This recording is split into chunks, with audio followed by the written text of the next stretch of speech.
నిజామాబాద్ జిల్లా కేంద్రంలోని ప్రభుత్వ పాలిటెక్నిక్ గ్రౌండ్ లో నిర్వహిస్తున్న ఆర్చరీ శిక్షణ శిబిరాన్ని భారతీయ జనతా పార్టీ నిజామాబాద్ ఎంపీ అభ్యర్థి ధర్మపురి అరవింద్ విజిట్ చేశారు. చాయ్ పే చర్చా కార్యక్రమంలో భాగంగా పాలిటెక్నిక్ గ్రౌండ్ లోని వాకర్స్ తో కలిసి కాసేపు ముచ్చటించారు. నిజామాబాద్ రూరల్ మండలం కొత్తపేట శివార్లో డీసీఎం వాహనం బోల్తా పడిన ఘటనలో గాయపడి నిజామాబాద్ జిల్లా ఆసుపత్రిలో చికిత్స పొందుతున్న క్షతగాత్రులను MP Arvind, urban MLA Dhanpal Suryanarayana పరామర్శించారు. ఆసుపత్రి సూపరింటెండెంట్ డాక్టర్ ప్రతిమారాజుతో మాట్లాడి క్షతగాత్రులకు మెరుగైన వైద్యం అందించాలని కోరారు. జహీరాబాద్ ఎంపీ స్థానానికి మొత్తం 69 సెట్ల నామినేషన్లు దాఖలయ్యాయని సంగారెడ్డి కలెక్టర్ రిటర్నింగ్ అధికారి క్రాంతి తెలిపారు. నిజామాబాద్ నగరంలోని ప్రభుత్వ మెడికల్ 2021 ఎంబీబీఎస్ బ్యాచ్ పరీక్ష ఫలితాలు విడుదల చేశామని ప్రిన్సిపల్ ఇందిరా తెలిపారు.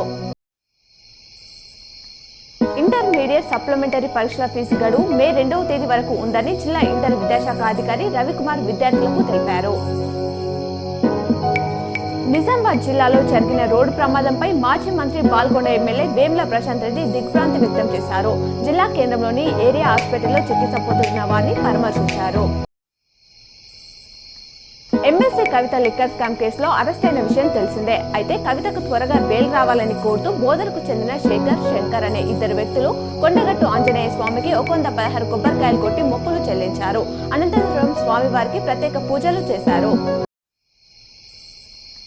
తెలంగాణ ఓపెన్ స్కూల్ ఇంటర్ 10వ తరగతి పరీక్షలు మొదటి రోజు ప్రశాంతంగా కొనసాగాయి. 10వ తరగతి పరీక్షకు 1017 మందికి గాను 910 మంది హాజరు కాగా 107 మంది హాజరు కాలేదు.